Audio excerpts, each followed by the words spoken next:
Good morning and welcome to Jew in the City Speaks with your host, Allison Josephs, also known as Jew in the City. February is Black History Month, and we always look to find ways to take current events and connect it to our brand. And I think that a topic that is, having more and more conversation over the last several years is the place of Jews of color. I think that, something I've spoken to people now as we're doing more work in Hollywood with Jewish depictions. Spoke to a TV writer recently who said there are no Jews of color in, Hollywood depictions. It's really all very Ashkenormative. But, sort of as I think the community is speaking out more and as the world, I hope, is becoming more sensitive, I think we're hearing more of these stories covered. I think we're hearing more stories of how the community needs to face our own racism.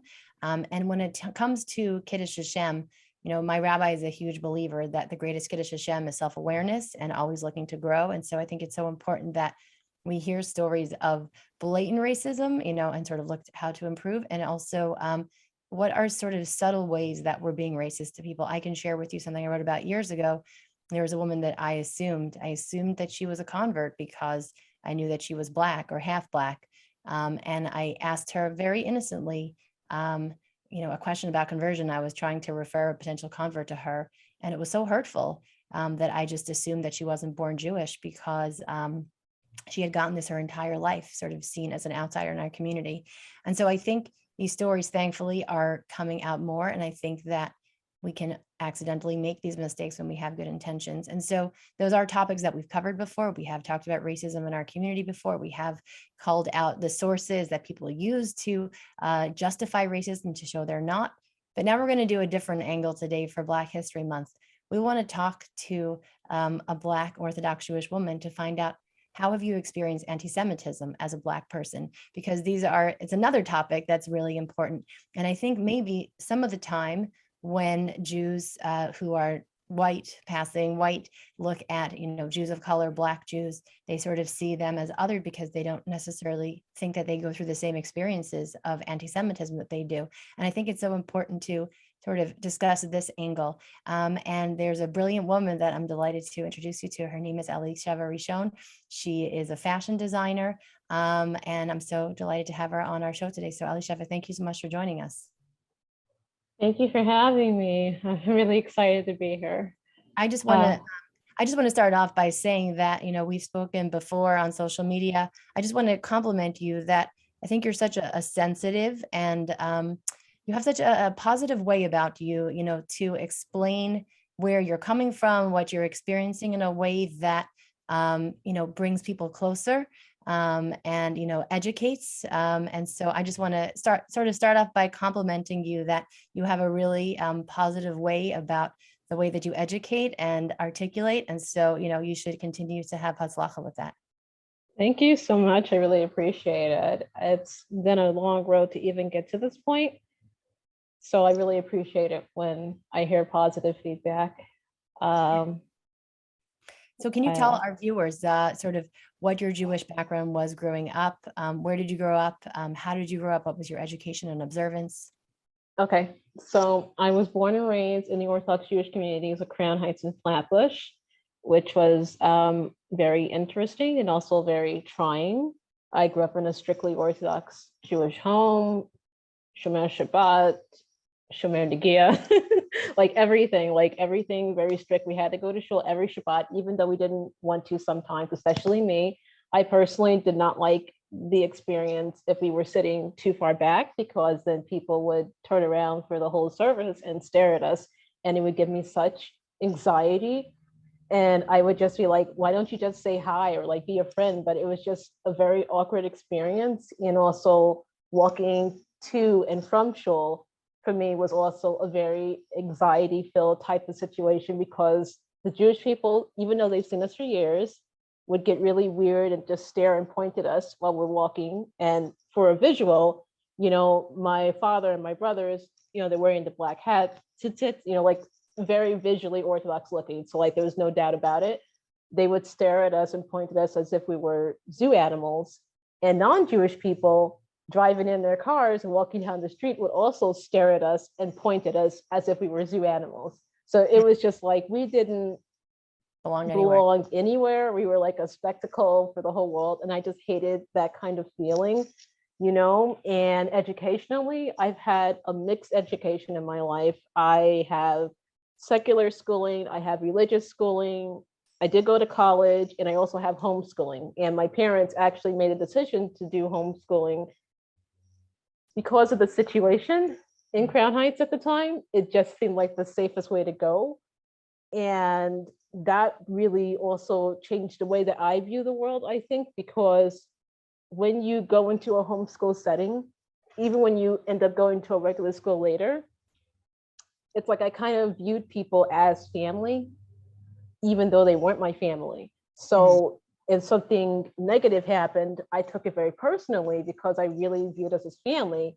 And even when it came to people that weren't Jewish, I just saw like all of us as one people, and that was just my view of the world. So I didn't really understand when I would have to deal with anti-Blackness within the Jewish community, and I would have to deal with anti-Semitism or anti-Jew hatred in the non-Jewish community. And on top of that is also anti-Orthodox discrimination, Right. which is a whole other layer that I did not anticipate, including coming from some, not all, but some fellow Jews that participated in that. They would other us the same way that the media does. The media likes to depict us in this archaic, backwards way, and they never captured the beauty or the authenticity of the actual Orthodox community. And unfortunately, some people, they have one bad interaction with an Orthodox Jew, and they apply that to the whole entire Orthodox Jewish community.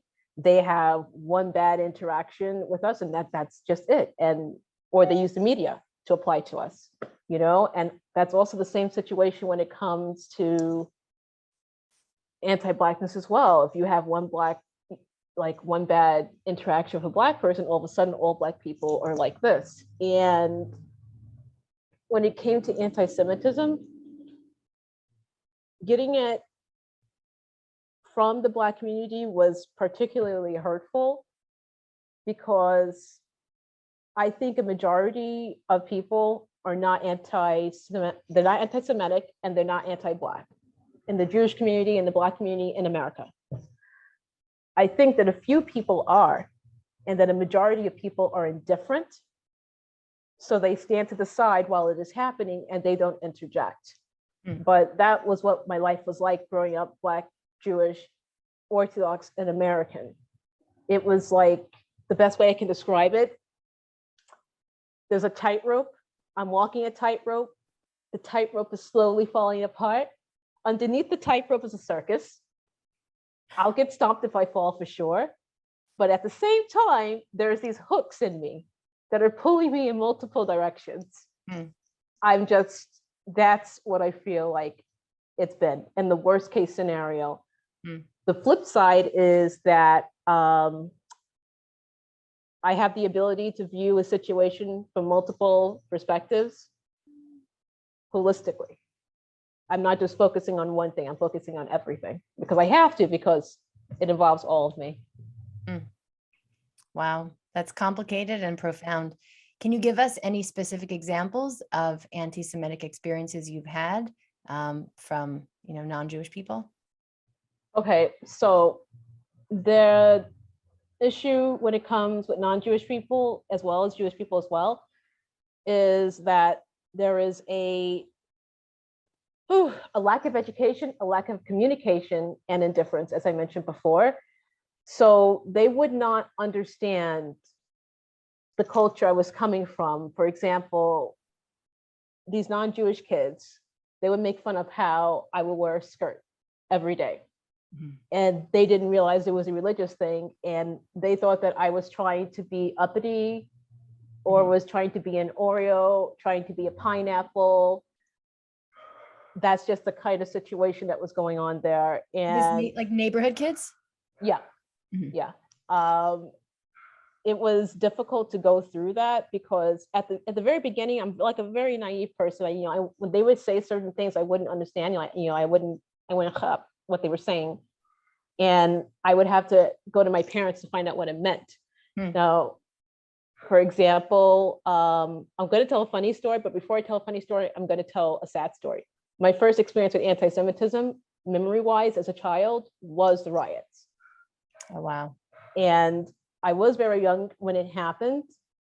And I remember the fear I had because people the same color as me, I knew did not like us. They were really angry. And if they caught you helping someone, like with the Fulcher situation, if they caught you helping someone that was not the same color, that was Jewish, they would get angry at you as well.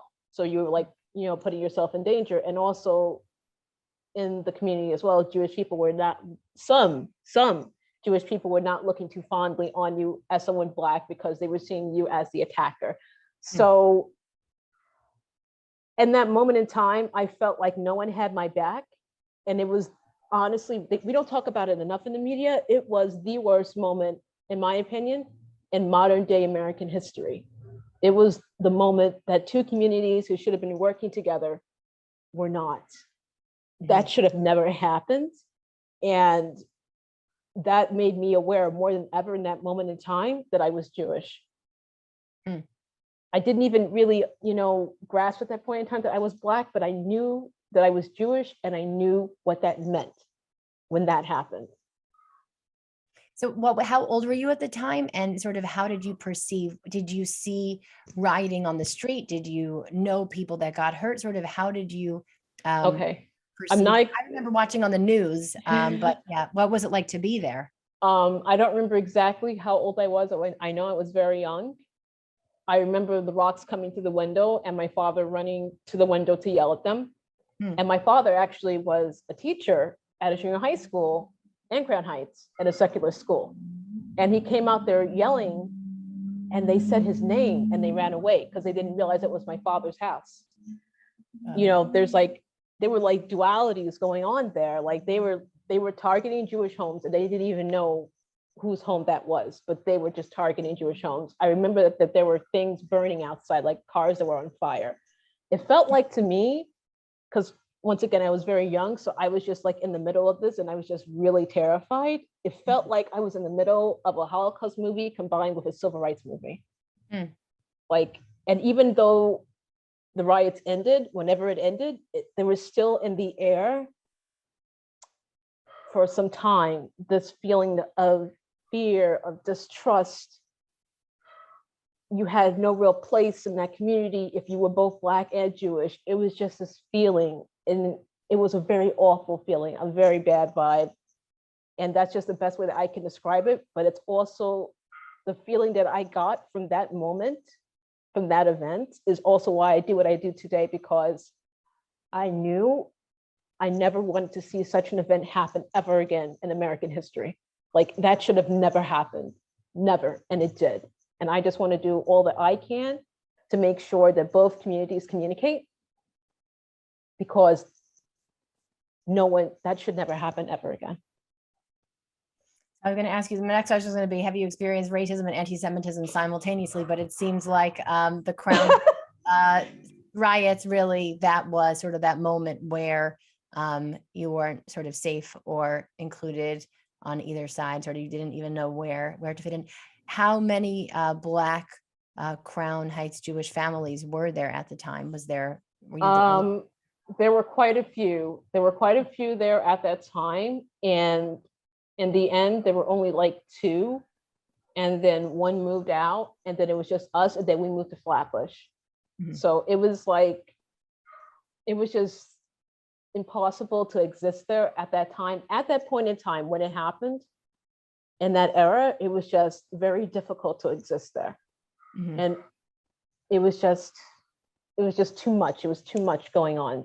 So we had to go our own ways and go away. Some of us moved back eventually, like years later, when, you know, the vibe was gone, but it was what it was. And going back to your question about experiencing racism and anti-Semitism at the same time, it has evolved. Like that was a crucial moment, a trauma. That's a trauma. That's a trauma moment that I managed to transform into something positive.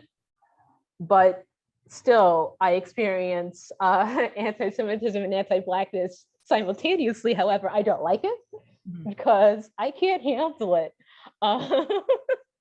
When people shoot hatred at me, I can literally only handle one at a time. Only Either hate me you, for you one. hate me. Pick one. Pick one way to hate me. I'll take this one right now, but don't do two at a time. No, like people, what they've done with me, they literally, this was a thing for like about 3 months. It started on Twitter, then it followed me to IG, then it followed me to TikTok. People decided to start calling me N-word, K-word. Oh, geez. Yeah. I had so many DMs, so many posts, so many comments. I could not even, like, I literally shut down for like 2 or 3 days before I figured out how to fix it. Hmm. Like I told people to randomly DM something nice to a random person that they follow that they never spoken to before, because I had to reverse the energy, because Hmm. that's just what I do. Like when bad energy is shot at me, it sits in me, and I Hmm. have to. Energy is energy, you know. So if it's there, I might as well use it for something else. So I just figured out how to make it positive, and people were just doing this, and everyone was like feeling much better, because Twitter is very toxic. I don't know Oh, if you yeah. know, like it's a very toxic, dark place. So people really, you know, like they appreciated having a random DM from someone saying, "Hey, I follow you, and I just like to let you know that I think you're awesome." Like that was like a ray of sunshine in Twitter. But also, and this has been happening on TikTok in the past month. Woo! So usually what people like to do when they're being anti-Semitic on TikTok is they like to say the "you definitely should have been in the oven," or "we miss putting you in the oven." So they decided to adjust, because they're realizing there's so many Black Jewish people on TikTok now and very active. So they adjusted the oven comment to "you would have been at the back of the oven." Oh, God.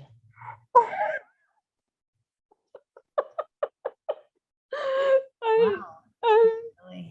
the anti-Semitism today is not the anti-Semitism of your mother and your grandfather. Hmm. It has accelerated. It is consistent. Like just like every other Jew, I get at least 5 anti-Semitic comments per day, and at least 2 death threats per week. That's just common. If you're active on social media and you're Jewish, that's it. You know, it's like a bar mitzvah.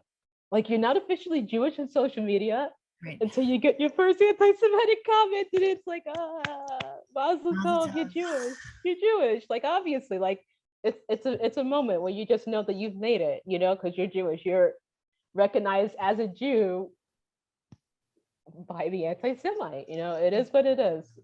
I So try my best to like, you know. is there anything hopeful? Really, back of the oven, that's probably one of the worst things I've heard in a long time. That's pretty awful. But could that be a way for us to unite? Could we unite with, you know, sort of those two different parts of your identity, you know, where unfortunately, Yes, yeah.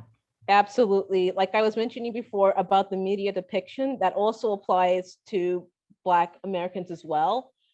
America has structured itself in a way to keep the Black community and the Jewish community from uniting, even though we did. And we know why they're doing that, because back in the day, when we were united, we literally changed the country. Like Mhm. literally changed the country. And they don't want to see that. They don't want to see us working together. They don't want to see us realizing that we are connected in our struggles. Anti-Semitism or anti-Jew hatred, um, and anti-Blackness all comes from the same evil. It's all a part of white supremacy. And somehow America has made it a way that there's Black people living next to Jewish people, specifically like in New York.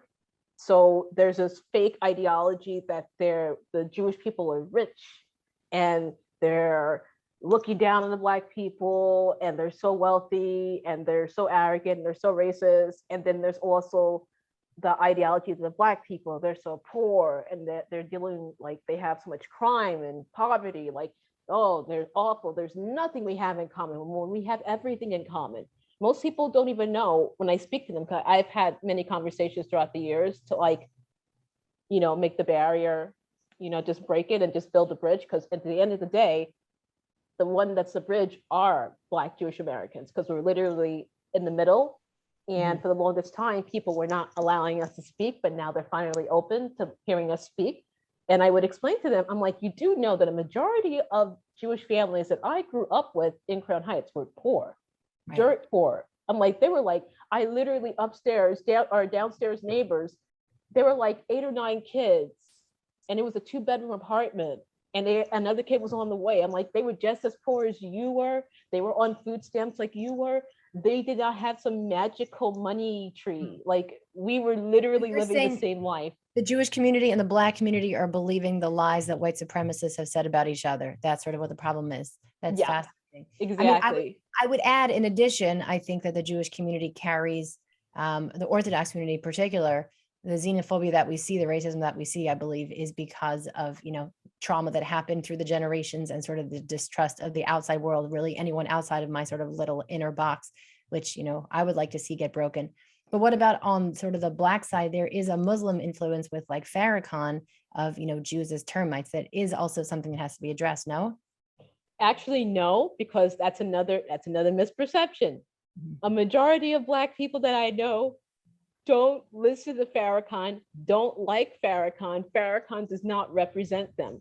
That is another thing that's being said in the Jewish community that has no relevance to reality. So this is what I mean. They're like, what about Farrakhan? And I'm like, nobody listens to him. Do you know? It's like a teeny tiny minority in the Black American community listen to him. The rest of us like call him a clown, an idiot, a joke, because once again, this goes back to the concept of anti-Blackness in the Jewish community and anti-Semitism in the Black community. It's a tiny minority that's participating in it, and the rest are indifferent and standing off to the side. And that's what I really need to see happen. What I do is try to reach people that are indifferent and push them to get involved, because they're good people. Most people are not anti-Semitic. Most people are not anti-Black, but they're afraid to get involved in the conversation because they're afraid of what might happen to them, or they're afraid about how the community might view them. And I actually had to learn this lesson myself. I don't know if we have time to talk about that though. We have about 5 minutes to go. So yeah, give me your lesson in our last segment of the show.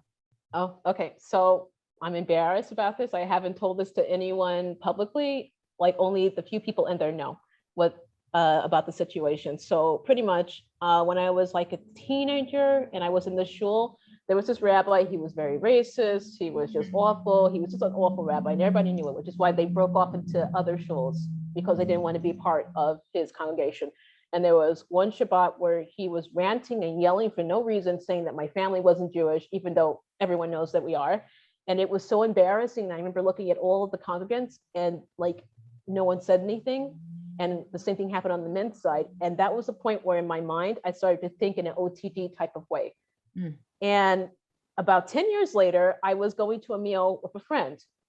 And the couple that was there kept staring at me and I didn't know why.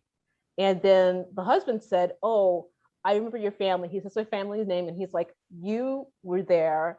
And I remember what happened that day." And he recalled the entire situation. He was like, "I felt so mortified when that happened to your family, but I didn't know what to do. And my friends didn't know what to do. And we didn't want to like get involved, but I want you to know that I feel very sorry about it." And I was just smiling, and I was so angry, but I was smiling. And then when I left the meal, my friend was like, "How do you feel right now?" I'm like, "I'm never going to him ever again."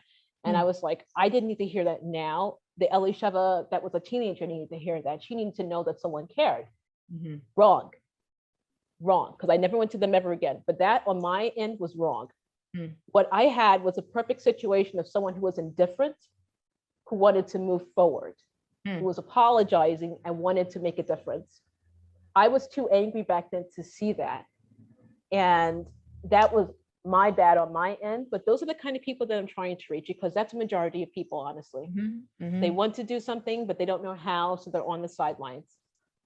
I love it. This is beautiful. I'm a big believer of most people are in the center. By the way, the only reason I brought up Farrakhan is because he did get some celebrity mentions a few years back with Tamika Mallory. I don't know how many people.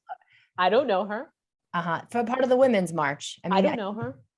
Right. So I don't know how pervasive that is. I just know sort of in the celebrity world that there was some mention, which, I think some people are finding distressing, but I appreciate, and I did hear a Black Jewish man that lives in the Midwest also confirmed to me that he believed that there was an influence. But again, I very much appreciate, your experience on the ground. And I think it's important to clarify that, because I think probably a lot of people are wondering, have heard that, and it's important to address that, to say, most of the people that know and have experienced conversations with do not feel that way. And I think by discussing some of these uncomfortable issues that we've seen around, we can unpack them and understand them and address them. And I think the idea of, well, first of all, I think there is a time to be angry. And I think that if you don't allow yourself to be angry when you've been hurt, then you don't stand up for yourself. So I think that does have a place in sort of the process of being hurt. To just ignore your feelings is not a healthy way to deal with that. So I think there is a time to be angry, and then there is a time to move forward. And unfortunately, some people stay in the anger and don't see a way to move forward. But I totally love this idea of, kind of reassessing so would you reach out to this guy again, maybe? And oh my gosh, I wish I'm actually, it popped in my head this morning. I'm going to DM my friends and see like if they still live where they live in Flatbush, because I have so much apologizing to do. I feel awful, like of coming back years later to say, by the way, I want to clarify what happened in that moment. I love it. It's beautiful. I mean, and this, by the way, is the essence, to just get back sort of to the Jewish framing, the idea of, cheshbon hanefesh, to, sort of assess yourself and to do tshuva and to recognize this comes from your Jewish upbringing, your Jewish education, your Jewish neshama. So that's really beautiful. We have about 2 minutes left. Any sort of final words on what can our listeners do today to try to not be indifferent, to try to lean into this conversation, to try to build bridges if they're Black, if they're Jewish, to try to connect with each other? I believe, I'm going to restate it again, that we should focus on education, communication, and not being indifferent, because being indifferent comes with a lack of communication, education. We have so much in common. Our people have gone through so much, and we can do so much together. And it's like a waste. It's so upsetting that we're not working together. And just the previous week, it was very difficult for Black Jewish Americans, because with the situation of she who must not be named, there was anti-Blackness and anti-Semitism coming into the conversation. I literally had people in my real life that I was literally dealing with hearing these things from. I'm like, no, Jews don't control the media. No, not all Blacks are out to get the Jews. Can you please like just listen and have a conversation? And I spoke to them, and like they reassessed how they think. And that's what we need to do. We really need to have honest conversations with each other, and we shouldn't let the way that America has structured our communities and our ideologies and our representation in the media equal reality. We need to actually communicate. Well, you were born with a lot of identities and walking a tightrope, but I believe that you were given this really beautiful heart and this articulate mouth to take your insights and be able to articulate them to the world. So you should have continued hatzlacha to build the bridges, to build the understanding. I feel I am in wholeheartedly agreement with you. It breaks my heart when I see racism from the Orthodox community, anti-Semitism from the Black community, and seeing, Black Jews getting squeezed in between. And thank you so much for, just giving language to all these experiences. And we wish you continued hatzlacha. Yeah, thank you for having me. And thank you guys for listening. You can catch us same time, same place next week. Bye-bye.